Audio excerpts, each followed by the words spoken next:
Às vezes, uma fortuna aparece na vida de alguém do jeito mais inesperado. Mas ninguém fala sobre o que esse dinheiro silencioso pode destruir, reconstruir. Esta é a história de como três amigos descobriram que o maior valor não estava nas criptomoedas que mudaram suas vidas, mas no preço que quais pagaram por elas.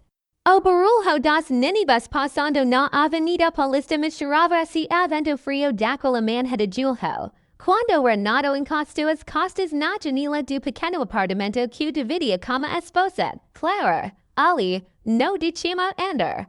Ele observava a cidade se mover enquanto a vida dele permanecia parada, como se São Paulo inteira estivesse acelerada, menos ele.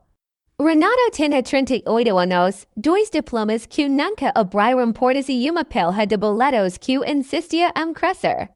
Trabalhava como analista em uma empresa de logística, emprego que pagava ilegal, a fora do mês e pouco mês. Mas o que realmente ocorria não era o salário apertado, era a sensação de que a vida estava acontecendo para todo mundo, menos para ele. Naquela manhã, Clara ainda dormia. Ela tinha virado a noite preparando marmitas para vender no condomínio ao lado. O casal sempre encontrava algum jeito de complementar a renda, mas, por mais esforço que fizessem, parece que viviam num tabuleiro onde cada passo exigia sacrifício. Renato respirou fundo, pegou o celular e abriu o aplicativo do banco. Como sempre, o saldo encava com o mesmo desprezo silencioso, menos Sam, murmurou. Ele sabia que o limite do cartão era inimigo disfarçado de amigo. De novo isso, a voz sonolenta de Clara ecoou pela sala. Ela se aproximou, agitando o casaco sobre os ombros. A fatura veio com juros. Eu escutei o prazo, respondeu Renato, sem coragem de olhar nos olhos dela. Ren, a gente precisa conversar sobre isso. O tom dela não era agressivo, mas pesado, cansado. Renato desviou, buscando uma fuga qualquer. E ela veio na forma de uma notificação do grupo da faculdade, criado muitos anos atrás, vocês viram isso. Link seguido de dezenas de mensagens, Renato clicou. Era uma reportagem sobre a ex-colega do curso de sistemas, Gustavo Melo, o cara que sempre faltava às aulas, ria de tudo e vivia aparecendo com ideias estranhas. A manchete dizia, jovem brasileiro fica milionário após redescobrir carteira antiga de Bitcoin comprada por brincadeira em 2014. Renato arregalou os olhos. Milionário, o Gustavo, logo L, o que foi? Clara perguntou, de percebendo a vibração diferente. Renato leu a matéria em silêncio, sentindo a misto de incredulidade e uma pontada amarga no estômago. O texto contava que Gustavo, anos atrás, havia comprado Bitcoin quase como quem compra chocolate na padaria.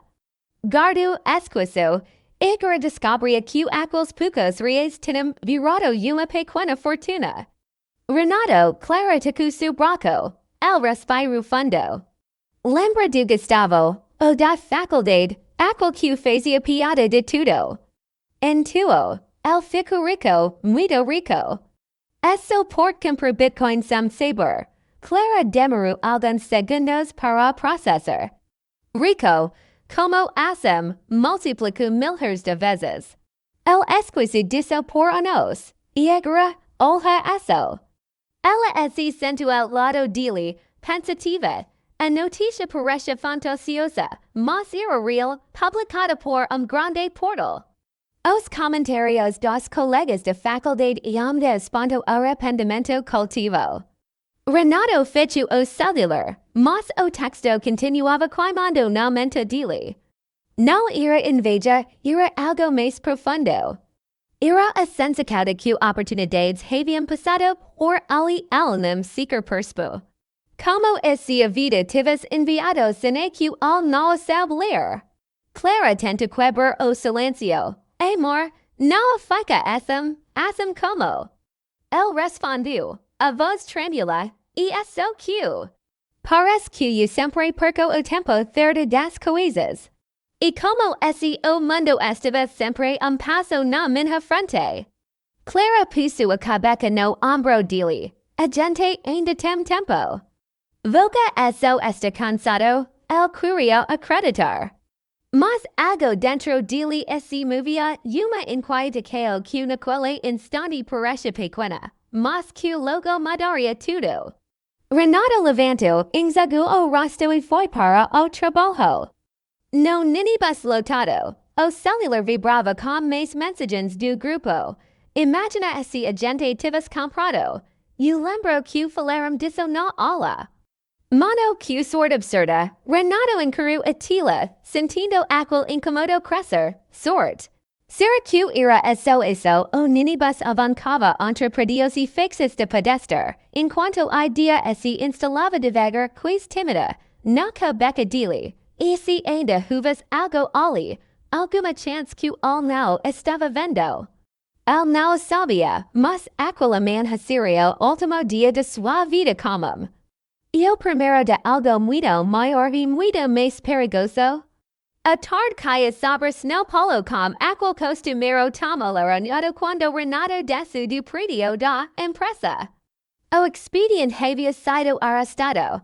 Al mal conseguirá se concentrar, revisando mentalmente a notícia sobre Gustavo como quem repassa uma cena traumática. No caminho o bicicletario, onde estava a velha bike que usava para economizar no transporte, encontrou Vicente, o segurança do prédio. Sem de barba grisalha, calma, sempre com algum cancelo inesperado na ponta da língua.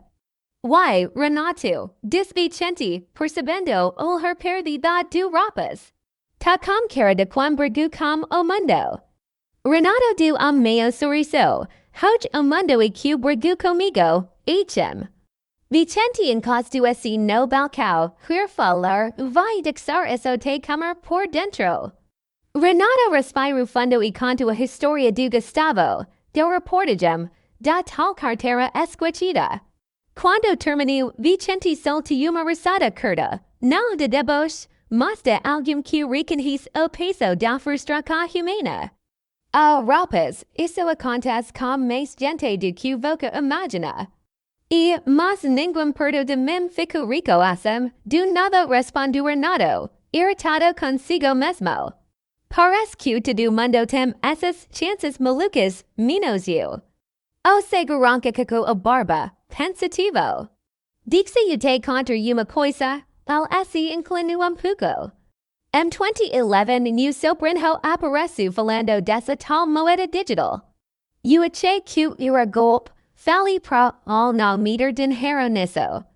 Hoje o menino tem apartamento em Campinas, carro zero e trabalha de casa. Vicente de ombros. E eu continuo aqui, segurando porta, Renato arregalou os olhos. Você tá brincando, juro, e quer saber. Ela apontou para a cabeca, o que me torna ver outro ganhar.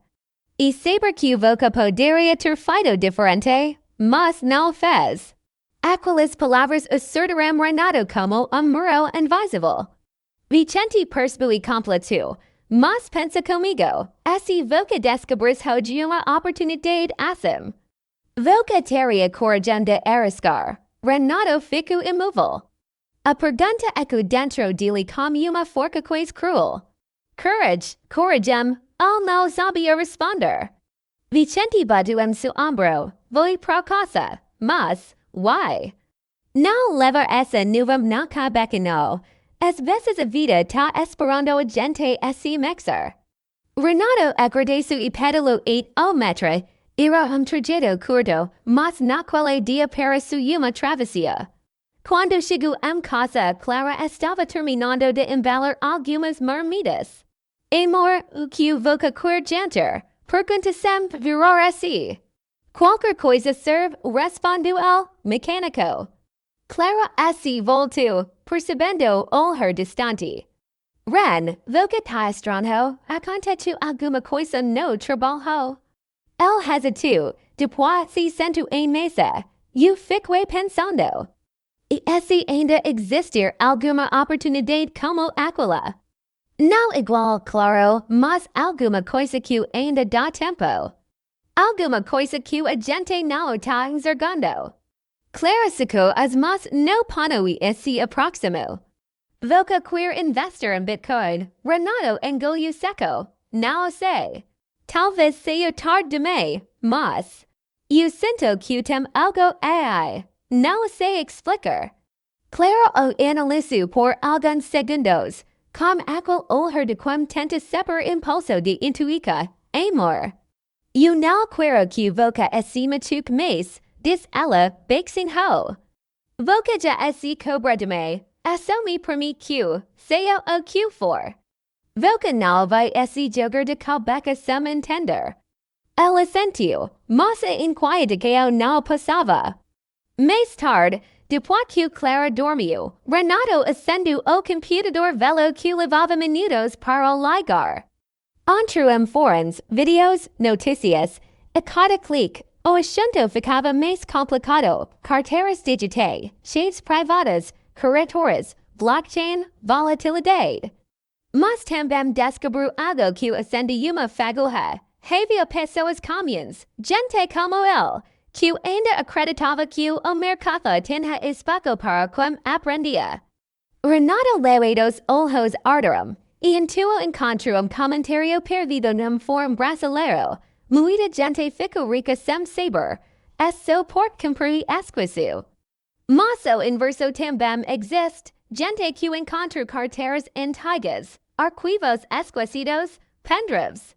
E é só preciso conectar os pontos. Renato ficou estático. Arquivos esquecidos, pendrives, a frase martelo dentro dele. Porque, de repente, algo fez sentido. Detalhe antigo, quiz apagado da memoria. Detalhe que ele não revisava havia anos. Ele se levantou, abriu a gaveta da escriva ninja e começou a revirar papers, envelopes, cabos velos. O coracal bate mais rápido quando encontra uma caixa plástica cheia de coisas da pouca da faculdade, entre elas, pendrive azul, arranjado. Ele fechou a mão sobre o objeto. Rápido percorreu suas costas. Não tinha certeza do que havia ali dentro. Mas, pela primeira vez em muito tempo, sentiu algo parecido com esperança misturada a medo profundo do que poderia descobrir. Aquela noite seria longa, e nada do que viria depois seria simples. Renato segurava o pendrive azul como quem segura fósforo aceso prestes a queimar os dedos. Era pequeno, leve, inofensivo, mas, naquela madrugada silenciosa, parecia conter destino inteiro. Sento esse diante do computador antigo. O monitor fez aquel som elétrico de sempre, como suspiro cansado. Renato enfiou o pendrive na porta USB e uma luz vermelha fraca piscou. Por instante, ele pensou desistir. Tirar, guardar de novo, fingir que nada daquilo existia. E esse faz a sua besteira. E esse faz a sua arquivo da faculdade, mas algo o impulsionou. Talvez a necessidade de quebrar a sensicado fracasso que o acompanhava a nós. Atila abriu uma pasta, 5 arquivos, 3 PDFs de trabalhos antigos. Era uma planilha nomida teste_fin. Eu último. O quinto arquivo tem nome que fez o estômago de Renato revirar. Wallet_backup_2013.jso and Renato ficou imóvel. Su coracal martelava ta forte que parecia ecoar no apartamento inteiro. El clicou no arquivo. O computador demorou alguns segundos para responder. Quando finalmente abriu, o que apareceu era uma sequência de códigos, longas chaves criptográficas, algo que, a nós outros, el seeker entenderia. Mas agora ele sabia exatamente o que estava vendo. Era uma carteira de Bitcoin. E datada de uma pouca que o preço era tão baixo que quase qualquer poderia ter comprado algumas fracções nem perceber. Renato levou as mas a cabeça. Mu dias clara. Murmuru mas ela dormia no quarto, tento se lembrar. 2013, naquele ano, colega da faculdade havia comentado sobre uma moeda da internet.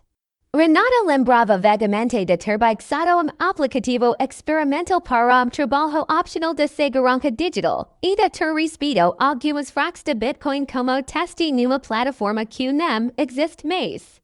Poderia ser isso, era possível. Renato abriu uma corretora atual e buscou informações de como importar backup antigo.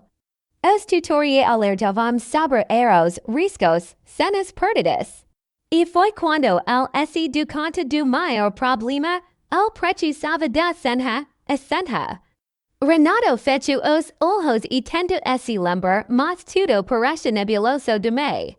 Havia passado mais de uma década. Ele tentou combinações básias, datas, padrões antigos. Nada funcionava. O pânico apertou seu peito. A sensação de esperança se transformava em desespero. Então houve passos. Clara apareceu na porta, sonolenta, como voz rouca, Ren. Snelquez tristammente, o que você está fazendo? Ele virou o monitor para ela. Por alguns segundos, Clara não entendeu. E que leu o nome do arquivo. Isso e ela arregalou os olhos. Você tem uma carteira de Bitcoin guardada esse tempo todo. Renato respirou fundo, tentando controlar emoção. Eu acho que isso estava no pendrive da faculdade. Eu não lembrava disso, mas a senha, amor. Eu não lembro da senha.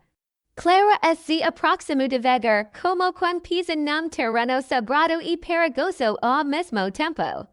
Quanto teria ali dentro, não dá para saber sem acessar. Mas se for a carteira que estou pensando, poderia ser muito, talvez muito mesmo. Clara colocou a mão na boca, silêncio tomou o ambiente. O tipo de silêncio que é certo quando a vida muda de direção. Ren, pelo amor de Deus, você tem noção do que isso significa. Seguro ela, Renato tinha e não tinha. Era grande demais para o processor. Ele tentou mais algumas cenas. O computador mostrava sempre a mesma mensagem seca. Senha incorreta, a cada tentativa falha. O peso da possibilidade se tornava maior. Finalmente, Clara segurou sua mão. Vamos fazer isso juntos. Com calma, a menu você não vai trabalhar. A gente vai tirar o dia inteiro para tentar lembrar de tudo mesmo. Cada detalhe daquela pouca. Renato olhou nos olhos dela e viu algo que não sentia há muito tempo. Parceria, forca, propósito compartilhado. E também viu medo, porque esse aquilo faz real. Não era isso a vida que mudaria, harem elas. O casal passou o resto da madrugada conversando sobre 2013, vasculhando memórias antigas, tentando reconstruir como Renato era naquela época.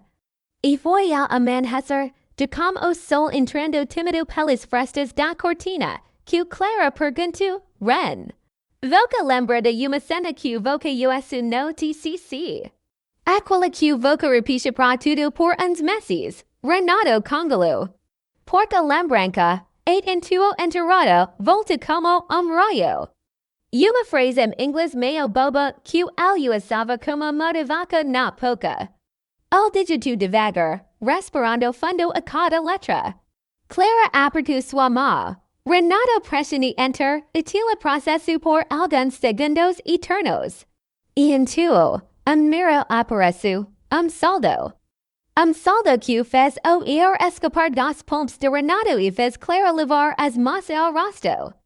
A reviravolta que mudaria a vida deles estava ali, diante das olhos, real, inegável. Assustador e absolutamente imprevisível. Mero parecia impossível. Daqueles valores que a gente vê em manchetes, jamais teles pessoas. Renato encarou o monitor sem piscar, como se qualquer movimento pudesse desfazer aquilo. Claro levu alguns segundos para conseguir respirar direito. Depois, sento esse devagar, como esse ocho tives mudado de textura. Ren, isso não pode, isso. Ela tentava formular uma frase, mas só conseguia repetir incredulidade. Renato não disse nada. Apenas puso as mãos no rosto, sentindo tremor que vinha das entranhas. Era a primeira vez, muito tempo que curava, mas não era tristeza, nem alegria. Era algo muito mais difícil de controlar. O impacto bruto de quando a vida vira de cabeça para baixo sem pedir permissão, finalmente, ao conseguir murmurar, Clara. Irreal, ela abracou o marido, mas era abraço tenso, inseguro, como se ambos tivessem medo do que aconteceria a seguir. Porque, diferente da fantasia de ficar rico da noite para o dia, a realidade traz peso que ninguém imagina, responsabilidade, risco, paranoia, decisões urgentes. E medo, muito medo. Quando o sol já iluminava a sala, Clara se afastou pouco e perguntou, o que a gente faz agora? Renato respirou fundo. Essa era a pergunta que o mais temia. Antes mesmo que o pudesse responder, o celular vibrou. Uma mensagem de Vicente, o segurança. Bom dia, Renato, passa aqui quando puder. Preciso falar com boca rapidinho. Renato estranhou. Vicente nunca mandava mensagem fora de horário. Ele mostrou a tela para Clara. Voca quando alguma coisa para ele. Perguntou ela, desconfiada. Óbvio que não. Renato guardou o celular, tentando afastar pensamentos ruins. Deve ser outra coisa. Ele nunca assumiu não deve. Clara assentiu, mas o olhar denunciava preocupação. Antes de ser, Renato salvou todos os arquivos da carteira, fez cópias redundantes e escreveu a senha em 3 lugares separados. Clara conferiu cada passo. Era como se os dois estivessem manipulando nitroglicerina. A chegar ao prédio da empresa, Renato encontrou Vicente encostado na garita, mexendo no celular. Uai, Renato, chegou rápido, disse o segurança, mas o tom estava diferente. Mais sério, aconteceu alguma coisa. Vicente olhou ao redor, como quem avaliou o ambiente. Ontem, Voca estava estranho, sabe, aquele assunto da matéria. Fiquei pensando, Renato gelou por dentro, tentou manter o rosto neutro, e daí? Daí que conhecido meu que trabalha com tecnologia, falou que tem muita gente encontrando carteira antiga. Ele disse que isso pode ser perigoso. Vicente baixou a voz. Disse que tem gente que tudo por besteira. Gente que irrobada, gente que confia quem não deve. Renato sentiu arrepio subir pela nuca. Vicente continuou. Só queria te avisar isso. Às vezes a gente acha que ganha o mundo. Mas tem muito olho cima. Esse Voca mexu com esse assunto. Vai devagar, Renato recume o passo, como assume esse Mexicom esse assunto. Eso fiquei curioso, isso. Vicente o inquiry por alguns segundos. Era olhar pesado, questa leitura de alma. Depois, assentiu devagar, tarde. Eso cuida de Voca. Renato agradeceu, mas sentiu as mãos suaram. Não era o que Vicente disse. Era o que estivas por trás do que ele não disse. No trabalho, Renato não conseguiu produzir nada. A mente estava em outro lugar, entre o valor absurdo na carteira e o medo de que qualquer aca errada pudesse colocar tudo a perder. Durante o almoço, Clara ligou, amor, a luz acabou aqui em casa. Ok, como assim acabou? Isso aqui no nosso apartamento. Eu fui ver o disjuntori, Ren, alguém mexeu nele. Renato sentiu o sangue galar. Voca tá bem, tranca a porta. Não abra para ninguém. Já tranquei, mas... Será que isso uma coincidência? Oh no, respondu. Pork, pala primera vez desde que encontramos cartera, Renato sentiu algo crecer por dentro, desconfiança, e uma estranha sensação de estar sendo observado. A noite, de volta ao apartamento, ele examinou o disjuntor. A marca de dedo estava ali, visível. Não era de Clara, ela havia usado pano. Aquele impresso tinha sido deixado antes. Renato fechou a tampa devagar. Amor, alguém entrou aqui. Clara engoliu seco. Será que sabem? Não tem como saberem. A gente não conta pra ninguém, mas, enquanto dizia isso, Renato sentia uma coisa rondo suavemente como rato faminto. E se alguém soubesse mais do que eles imaginavam? E se aquele pendrive, esquecido por anos, não tivesse ficado tão escondido quando ele pensava? Aquela noite, o casal dormiu, tenta dormir, como sensação de que algo maior e mais obscuro os rodeava. E que o dinheiro que poderia salvá-los também poderia destruí-los. Renato acordou como sensação de ter dormido sobre pedras. O corpo doía, a cabeça ladeava o ar parecia pesado dentro do apartamento. Clara ainda dormia, mas seu rosto denunciava a tensão acumulada da noite interior, o las que havia acabado, o disjuntor mexado. Impresso de que eles não estavam tão sozinhos quanto pensavam. Renato levantou, abriu a cortina e observou a rua. Nada parecia fora de normal, carros passando, vizinhos saindo para trabalhar, o barulho distante de uma obra. Tudo calmo demais como o suficiente para ser inquietante. Ele preparou café, as mas tremiam tanto que o pé caiu para fora do filtro. Tento relaxar respirando fundo, mas o pensamento voltava sempre ao mesmo ponto. O dinheiro estava ali, real, enorme, e qualquer erro poderia destruí-los. Clara surgiu na cozinha, ainda de pijama, com os olhos inchados. Vuca não dormiu, né? Perguntou ela, tocando seu braço. Renato deu sorriso sem graça, tentando não acertar. Clara respirou fundo. Ren, a gente precisa decidir o que vai fazer. Não dá pra viver assim com medo de cada barulho, eu sei. Mas também não dá pra simplesmente sacar tudo e ser gritando ficamos ricos. Ela assentiu. Então vamos fazer de jeito certo? Procura ajuda profissional. Alguém confiável. Renato hesitou. Confiável, quem, Clara, quem, exatamente, a gente pode confiar com isso? O silêncio que se seguiu foi mais eloquente do que qualquer resposta. No início da tarde, eles foram ao escritório do advogado indicado por colega de Clara, alguém especializado em patrimônio digital.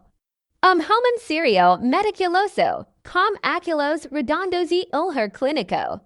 Renato explicou por alto, não mencionou valores, nem detalhes sensíveis. Mas o advogado entendeu a gravidade, vocas precisam de discrição absoluta, disse ele, digitando algo no notebook. Pessoas com quantas ações no alvos faces. E no Brasil, se alguém descobre, pode virar pesadelo. Renato e Clara se entreolharam. O medo deles não era exagerado, o que a senhor recomenda? Pergunta Clara. O advogado entrelacou os dedos. Primeiro, proteger seus dedos. Segundo, aprender exatamente como funciona a transferência dessas moedas. E terceiro, não contar nada a ninguém, nem família, nem amigos, ninguém. Renato assentiu com a sensação de carregar nos ombros uma bomba relógio. E sobre a segurança, ele perguntou. A melhor que puderam pegar. E assim me permitem conselho pessoal, o advogado inclinou-se para a frente. Mantenham uma vida discreta por tempo. Mudanças bruscas chamam atenção. Renato sentiu o estômago embrulhar. Porque, no fundo, era exatamente isso que ele temia, virar alvo. Na volta para casa, encontraram Vicente na garita.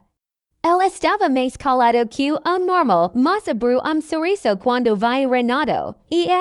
Renato, tudo bem? Tudo, respondeu Renato, tentando ser natural. A gente tá indo pra casa. Vicente assentiu. Qualquer coisa, te por aqui. Renato agradeceu, mas sentiu olhar do segurança acompanhá-lo e do elevador. Não era olhar agressivo, era atento, observador também. Quando chegaram no apartamento, Clara foi direta. Voca rapper no jeito que alte olhu. Renato fechou a porta e trancou, reparei, eu não sei. Depois do que acontece com o desgender, ela cruzou os braços. Talvez a gente esteja ficando paranoico, mas não dá pra ignorar nada, completou Renato. À noite, enquanto Clara dormia, Renato abriu de novo o arquivo da carteira. O Valorbril havia na tela como uma lâmina prestes a cortar. El pesquisa sobre golpes, tentativas de phishing, casos de invasão, a cada história de gente que perdeu tudo, seu peito apertava mais. E foi navegando por fóruns internacionais que ele encontrou comentário que o desgalado. Esse evoca encontrar uma carteira antiga, lembra-se, o maior risco não é a tecnologia. São as pessoas ao seu redor. Renato se recostou, sentindo o peso da frase. O maior risco, as pessoas ao seu redor. Ele pensou Clara, a única pessoa quem realmente confiava. Mas, além dela, todos os demais agora eram incógnitas, colegas, vizinhos, o próprio Vicente.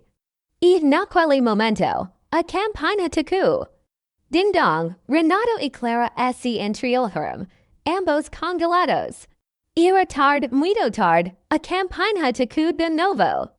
Renato caminhou devagar e do olho mágico. Quando olhou, o sangue pareceu abandonar seu rosto. Na porta, completamente sozinho no corredor escuro, estava envelope marrom. Sem destinatário, sem remedade, essa uma frase escrita em má, em letras firmes, precisamos conversar. Renato ficou imóvel diante da porta, olho colado ao visor, o coração martelando como se quisesse romper o peito.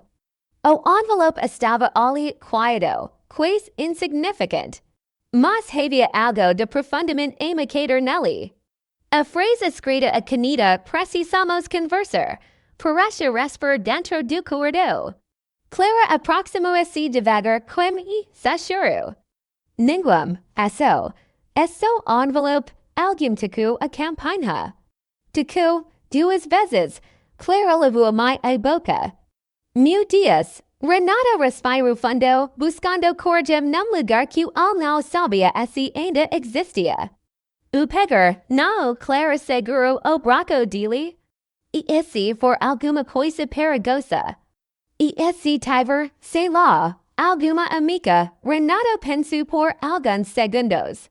Depois, colocou a mão sobre a dela, o perigoso e não saber. Ele destrancou a porta devagar, como quem desmonta uma armadilha. Pegou o envelope rapidamente e fechou de novo. O objeto parece inofensivo mas pesava como chumbo. Clara engoliu seco, abra. Renato hesitou por instante. Então rompeu aba e retirou o que havia dentro. Bilhete, a caligrafia era a mesma da frase do envelope. Letras firmes, de alguém seguro do que estava fazendo. O bilhete dizia, esse o que voca encontro irreal, voca precisa ter mais cuidado. A cidade está cheia de gente que não pensa 2 vezes antes de tomar algo de voca. Não confia em estranhos, nem conhecidos. Alguém já esteve observando, Clara tapou a boca, assustada. Ren, isso foi pra voca, especificamente pra voca. Renato relia as palavras, tentando encontrar alguma pista, alguma assinatura, alguma marca, nada. Bilhete limpo, sem digite aparentes, sem informação e intuo, no verso, uma frase final. Amenu, 16H, Bicicletario da Empresa. Vilca sabe com quem falar, Renato Congalu. Clara persbu imediatamente, o que, o cutem é. Al vir o bilhete, mostrando a phrase. Clara arregalo os ojos, o bicicletario, Ren. Isso é só pode ser uma pessoa. Renato respirou fundo, o Vicente, a concluso caiu entre os dois como trabalho silencioso. Durante horas, o caso discutiu o que fazer. Clara era firme, não vai. Isso é loucura, Ren. A gente não sabe se ele está envolvido naquela história do disjuntor. E se for uma armadilha? E se for o contrário? Repetiu Renato. E se ele estava tentando ajudar? Então ele falou sobre perigo. Sobre gente que perde tudo. Sobre golpes. Pode não ser coincidência. Mas ele não tenta como saber da carteira, Clara. Renato passou a mão pela cabeça. Alguém mencionou disjuntor. Alguém esteve aqui. Alguém dixu esse envelope. Isso já saiu do controle. E se eu ignorar, posso estar perdendo a chance de descobrir o que está acontecendo. Clara senta no sofá, exausta. You tem medo, Ren. Medo de boca iri. A voz falhou e acontece alguma coisa. Renato agiu esse diante dela. Eu também tenho medo. Mas não dá para fugir disso. Amene eu viu. E Vilca vem comigo. Não avisazinho. Ela assentiu, mesmo com o olhar encharcado de preocupação. O dia seguinte foi o mais longo da vida deles. Renato não tenta trabalhar. Clara também tirou o dia por motivo pessoal. Cada som na rua parece suspeito. Cada sombra no corredor parece longa demais. Às 15h30, elas desceram para o prédio da empresa de Renato. Fizeram caminho devagar, como quem caminha para dentro do desfiladeiro. No segundo, Vicente estava na garita. El sorriu, como sempre fazia, mas algo no sorriso estava deslocado. Talvez Renato estivesse vendo demais. Talvez não. E ai, Renato, true esposa hoje? Perguntou o segurança. Renato tenta controlar o nervosismo. E a gente resolve passar aqui. Tá tudo tranquilo. Tudo. Vicente bateu a ponta do dedo no balcão. Igual sempre.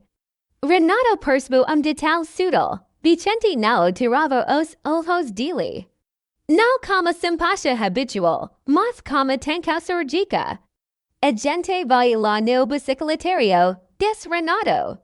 Vicente arque uma sobrancelha. Aí, esqueceu alguma coisa lá. Renato forcou sorriso. Ago que sim. Vicente observou por alguns segundos, longos segundos. Certo, esse processor de mim, te por aqui. Renato assentiu e caminhou com Clara e do elevador. Só quando as portas se fecharam a respiraca deles voltou ao normal. O bicicletario estava vazio. Somente as bicicletas pressas, o cairo de concreto úmido, e o som distante de carros na avenida. Renato olhou ao redor. Deveria ter alguém aqui. Clara segurava su braço com força. Vamos embora, Ren, por favor. El dumes alguns passos, analisando o espaço, procurando qualquer movimento, e intuiu. Envelope idêntico ao da noite interior, preso com fita adesiva na parede do fundo. Renato aproximou-se devagar. Clara ficou sem ar. O envelope tinha o mesmo estilo, a mesma letra. El tirou a fita, abriu o envelope e passou novo bilhete. Duas frases, apenas. Vilca foi seguido ontem. E não fui. Renato sentiu o teu sumir sob seus pés. Clara levou mais a boca. E, neste exato momento, passos ecoaram atrás das dois. Passos pesados, rápidos, vindos da entrada do bicicletario. Renato se viu do corpo disparado preparado para qualquer coisa. EOQ alveo fez su corpo entero galar. A historia que estava prestes a comicar, não tinha nada a ver com dinheiro. Tinha a ver com sobrevivencia. Era comico da noite quando Lucas estacionou o carro diante da antiga casa de Dona Saida. O portal continuava torto. A pintura descascada pelo tempo, mas havia algo diferente ali. Luzes acesas, vozes, risos, cairo de comida casera escapando pelas frestas como lembranca de uma pouca inquietude era mais simples e talvez apenas menos tenso. El respiro fundo antes de tocar a campainha. Renato abriu a porta cama expressa de quem não dormia direito havia semanas, mas ao ver o amigo, sorriso tímido apareceu. Voca veio, diz, quais não alivio. Claro que vim, respondeu Lucas, entrando devagar. Hoje gente precisa terminar essa história do jeito certo. Na sala, Dona Saida estava sentada na poltrona velha, afagando as mãos uma na outra. O jornal ainda aberto na mesa. A manchete sobre jovens milionários por acidente com criptomoedas parece zombar deles. Marina, com os olhos atentos e expressivos, observava silêncio. Aquele era o momento que todos haviam evitado por meses. Lucas se aproximou, sentou-se à frente da amiga e falou com a sinceridade de quem já não tem nada a esconder. Eu errei. Não por ter investido, mas por não ter dividido. Eu devia ter contado quando percebi que aquilo ia mudar tudo. Mas eu estava com medo de parecer exibido, e de vocês acharam que eu tinha mudado. E acabei mudando mesmo. Isso que para pior. Renato balançou a cabeça. Eu também errei, confesso ele. Quando o dinheiro apareceu, fiz besteira, comprei coisas sem pensar, me endividei, e tive vergonha de pedir ajuda. Preferi me afastar, como se a culpa fosse sua. Dona Saida suspirou, com a voz embargada, vocês dois ficaram cegos. Pela culpa, outro pelo medo, e quem sofre fui eu. Vendo a amizade de vocês desaparecer, o silêncio que esse segundo foi pesado foi necessário.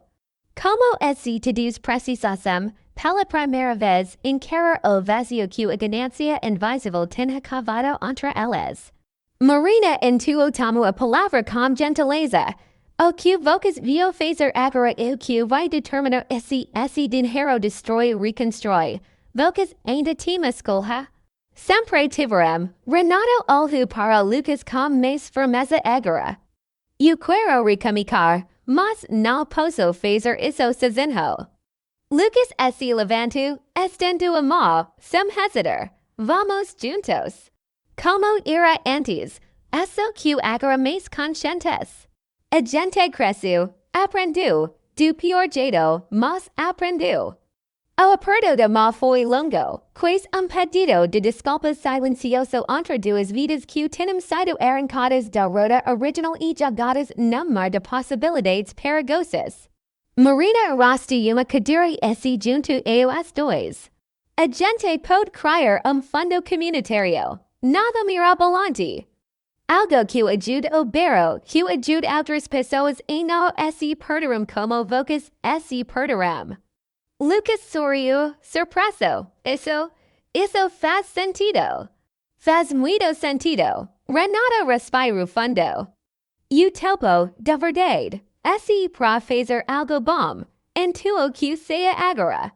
E pela primeira vez em muito tempo, Dona Saida deixou escapar sorriso completo daquele tipo que ilumina não apenas rosto, mas a casa inteira.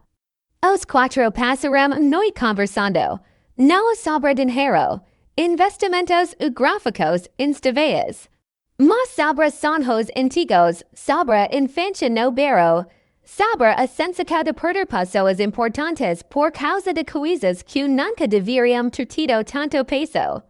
O dinheiro ainda estaria lá pela manhã, mas a magoa, e os poucos, começava a embra. Quando Lucas saiu, de perto da meia-noite, Usu estava limpo, e o vento carregava Cairo de mudança, não de riqueza, mas de reconciliação. Ele sabia que ainda havia muito a gestar, muitos erros a consertar, muitas conversas difíceis pela frente. Mas pela primeira vez desde que o saldo da sua carteira digital explodira sem aviso, ele sentiu algo que o dinheiro jamais entregaria. Paz, caminho caro com passos livres. O futuro não estava garantido, nunca esteve. Mas agora, ao menos, estava acompanhado. E, às vezes, isso vale mais do que qualquer Bitcoin escondido num pendrive antigo.